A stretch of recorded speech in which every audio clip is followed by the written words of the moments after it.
everyone, welcome back to another video from the world of English exams.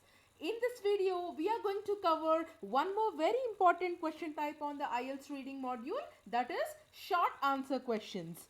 Short answer questions are, I must say, one of the very important question types for both academic as well as the general test takers, and today we are going to solve it strategically. I'm going to take you through a sequential approach as well as to what are the differences between academic and general reading. That is the start of the topic, and then we'll proceed on with how to actually get these answers right.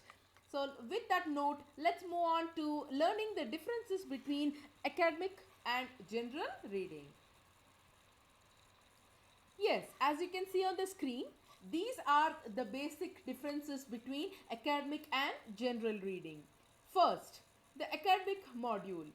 As you can see towards your left, on the academic module, on the academic reading, you have 3 sections and you need to answer a total of 40 questions which are taken from 3 texts.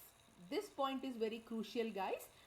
This is the differentiating factor, I must say, between academic and general training reading. So the first thing is that if you are an academic test taker, you need to answer 3 texts. Okay, so you need to answer questions rather which are taken from 3 texts. Whereas for the general test takers, all the other factors remain the same excepting the number of passages that they have to read. They have to read not 3 but 5 texts. Oh, wondering why is this difference? Okay, so here I am about to tell you that. Okay, so for the academic test takers, there are 3 texts which are lengthier when compared to the general reading. Whereas the general test takers need to read 5 texts which are not so lengthy. I must say they are maybe small to medium in their length. So since the texts are not lengthier, the number of texts are increased, and that's what is the basic difference between academic and general reading. Now, what are the various question types that you may see on the IELTS test? Now, let me tell you that there is absolutely no difference in the types of questions whether you are an academic test taker or a GT test taker. Okay, so what are the various types of questions? I must say that the questions are divided broadly into 4 categories. Now, the first category, as you can see on the right side, is short answer questions. That is what we are going to cover in this video, and the other types of questions, as you can clearly view on the screen, are fill in the blanks. Under fill in the blanks also you have many types like sentence completion, summary completion, diagram labeling, table completion and flowchart completion. Then when you see your left, you can see that there are 2 basic question types which are matching as well as multiple choice questions or MCQs. And there is also another important question type which is identification of true or false or not given. Similarly, you also have yes or no or not given. Oh, that's great to know the different types of questions. But are you wondering where you can find the information about how to solve each of the question types? Oh, you don't need to worry about that. We have this wonderful website called www.worldoфenglishexams.com, on which you can find all the relevant material for all these question types, and also we are going to provide you with up-to-date, perfectly working strategies by virtue of which you can get the answers right.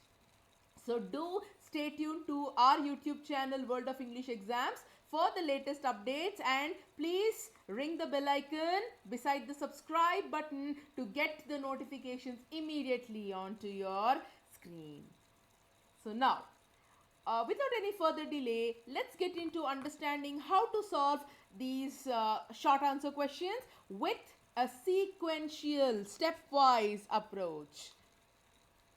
Oh, today the screen is quite colorful, guys. Are you able to see that?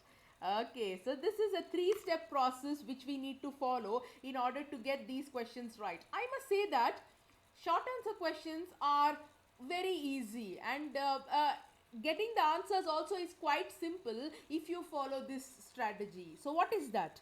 The first step is highlighted in red. That is, you need to read and understand the question properly. This step is a must. So it's better and it is recommended not to start by reading the passages. Do not read intensively when you start the test. I strongly recommend you to first have a look at the questions, understand the questions properly by reading them thoroughly, and once you do that, the next step follows, and this is marked in green. What is that? Marking the keywords. Now, what are keywords? Guys, I must say that IELTS exam is about keywords and synonyms. Okay, so without identification of keywords, it is very difficult for you to catch hold of the important gist of what the question has to say. Okay, so we need to mark the keywords properly. And what exactly are keywords? I'm going to talk about keyword identification in detail within a minute. Okay, so the second step, as you can see, is to mark the keywords properly. Once you have marked the keywords, then we proceed on to the part in blue, that is locating the answer from the text. So 3 easy steps: read and understand, marking the keywords, locating the answer. Then you can get to the right one. And now let's focus on identification of the keywords. So what exactly are keywords and how do these keywords help us in getting the right answer? That's what we are going to see, and this is one of the important strategies, guys. Yes, so for your easy understanding, what I have done is I have divided the keywords into 2 types. The first ones, which you are able to see towards your left, are core keywords, and the next set of keywords are known as additional keywords or micro keywords. First, let's talk about the core ones. So the meaning of core is central ones. So now, what are the core keywords? Nouns, verbs and adjectives together make up what are known as the core keywords. Now, just a word into what are nouns, what are verbs and what are adjectives, so that you can get a clear idea of how to identify and mark them. The first keywords are nouns. Nouns, as you all might be aware of, they are naming words that suggest names of people, animals, things, places, years, dates, months, currency denominations, etc. So, in most cases, nouns will be retained in their original form. Or I must say that you can't expect to find the synonyms for these nouns. So that is the reason it is very easy to identify the keywords not only in the question but also in the passage. So we need to take advantage of this fact, guys. Then the next keywords are verbs. Verbs, which are also called action words, they signify the actions that are done by the nouns. It is very important to note that not always are the verbs given in their original form. They can be given as synonyms. We need to bear this fact in our mind. Then, the next keywords are adjectives, which are describing words. So, these adjectives describe the nature of nouns. I'm going to help you to identify the keywords by taking a paragraph and solving some questions, so that if you follow this stepwise approach, I'll tell you how to mark the keywords. Okay, fine. With that note, let's move on to understanding what are these additional keywords. So, not only the core keywords, but you also need to have a clear understanding of what are some of the additional keywords that you might use in finding the right answer. The first one is articles. There are 3 articles in the English language. The first one is a. Sometimes students misspell it as a. So if it's written as an alphabet, then you spell it as a. However, if it's included as a part of a sentence, then you refer it as a. So a, an and the. These 3 are the articles in the English language. Then the next set of additional keywords are prepositions, which indicate the positions of nouns. So if at all you find a preposition, it clearly indicates that the next word is going to be a noun. The next additional keywords are adverbs, which are also known as modifiers, because they are going to alter or change the meaning of the sentence. So we are going to see what are adverbs. And of course, on the worldofenglishexams.com, we are soon going to publish basic grammar videos as well, guys. So do stay tuned to this place, and in order to receive notifications, you know what to do, right? So just subscribe to our channel and ring the bell icon, so that as and when we post a new update, you'll get that instantly. Now with that note, let's proceed on to solving short answer questions. So are you ready to solve a passage with me? Great. Now let's start how to read and analyze the questions and how to mark the keywords, after which I am going to help you to solve these questions one by one. Let's start. Yes, so this is how a short answer question type looks.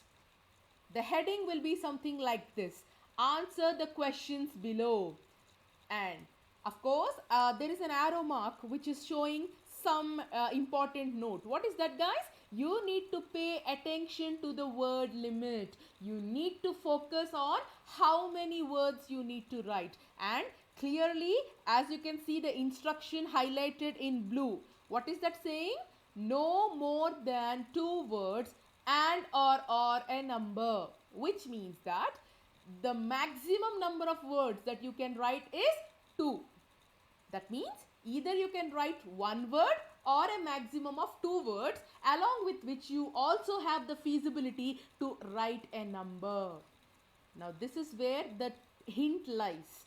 So if this instruction is given, then immediately we must predict that one of the answers is sure to be a number, because it's given in the instruction, guys, that you can write a number. That means indirectly they are giving us a hint that one of the answers is a number, and we must be intelligent enough to pick that clue from the title, from the word count. So did you understand that? So we need to give no more than 2 words. That means we can write 1 word or a maximum of 2 words, depending on what the question says. Okay, so now having understood the word limit, let's start reading the questions one by one. And I must say that for short answer questions, the answers are going to be in a sequence.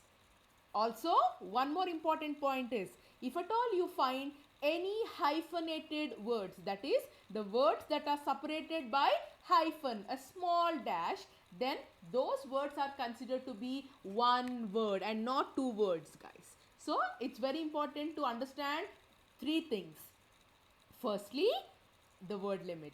Secondly, hyphenated words which are considered to be 1 word. And the third one is the differentiation between singular and plural. So we shall see how to do that. Now let's start by reading and understanding. So let's go back to our 3-step approach just to revise, and then we'll come back quickly to this. So what's the first step? Reading and understanding the question. What's the second step? Marking the keywords. What's the third step? Locating the answer from the text. So now let's start with the first step, reading and understanding the first question. In this case, number 15. Which employees may choose not to work regular hours?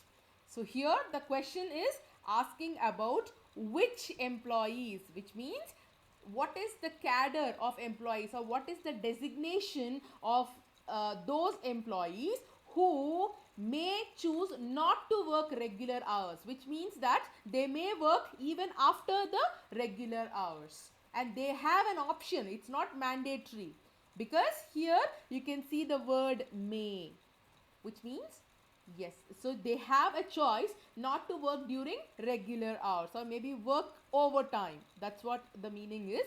Now let's go to the passage and find the answer. But before that, we should not forget the second step. What is that? To mark the keywords. What are the keywords, guys? Let's go back to the slide. Okay, what are the core keywords? Nouns, verbs and adjectives, right? Now let's identify the nouns here first. Which employees? As you can see, employees is a noun. May choose, choose is a verb. Not to work. I want you to mark not as a very important keyword because it's a negative one. Not to work regular hours.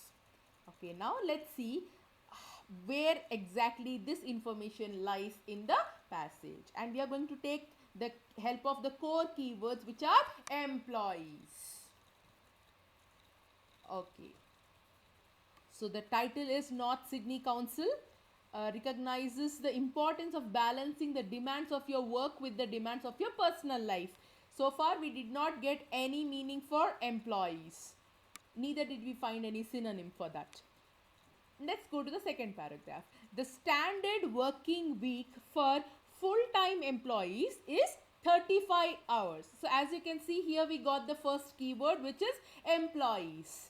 So what is the full-time duration? It is 35 hours for indoor staff and 38 hours for outdoor staff worked over 5 days.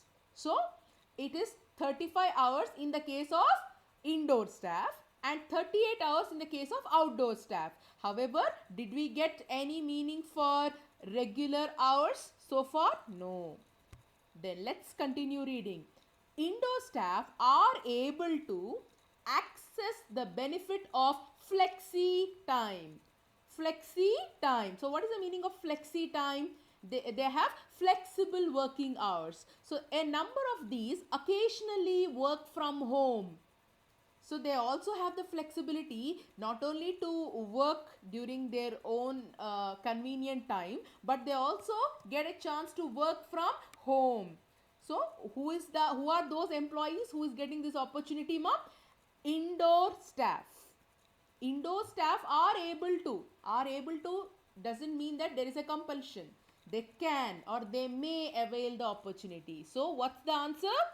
Indoor staff. And is it satisfying the word count?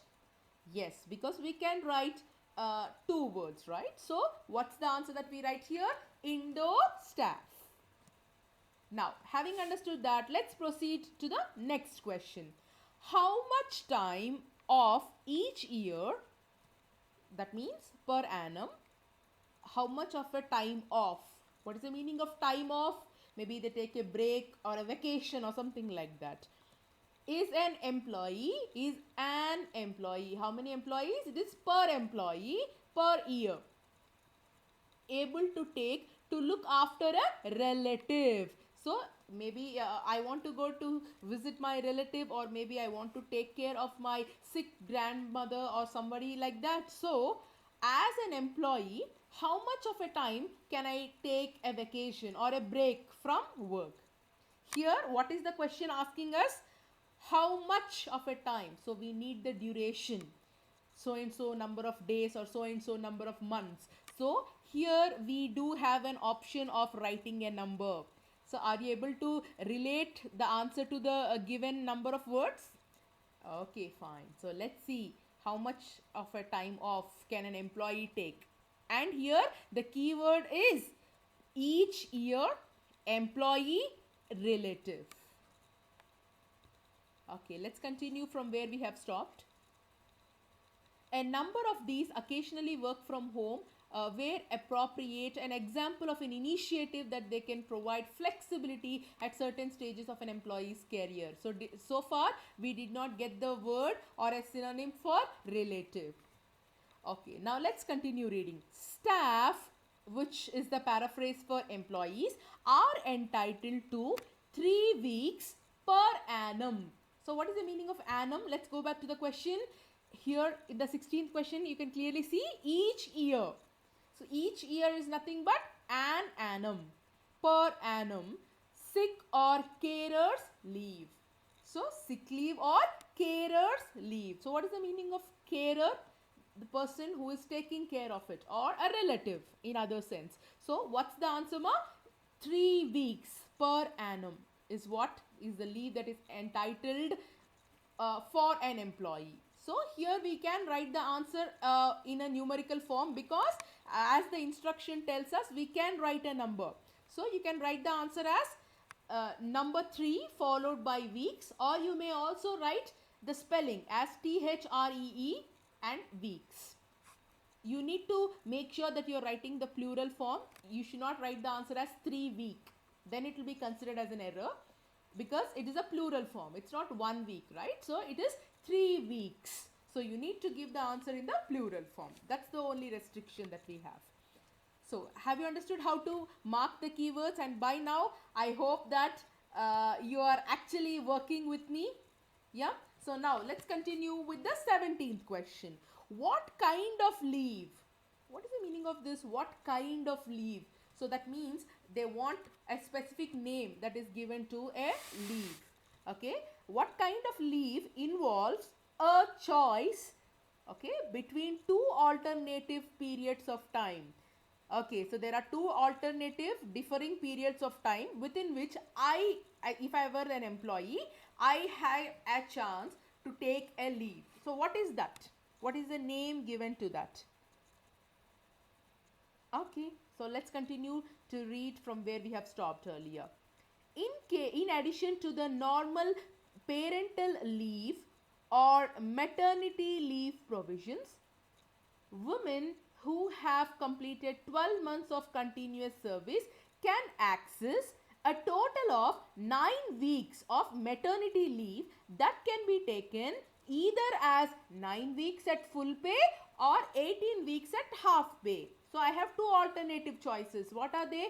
9 weeks with full pay or 18 weeks with half pay. And which type of leave am I entitled to get? Maternity leave. The name given to that leave is maternity leave. So what's the answer for this?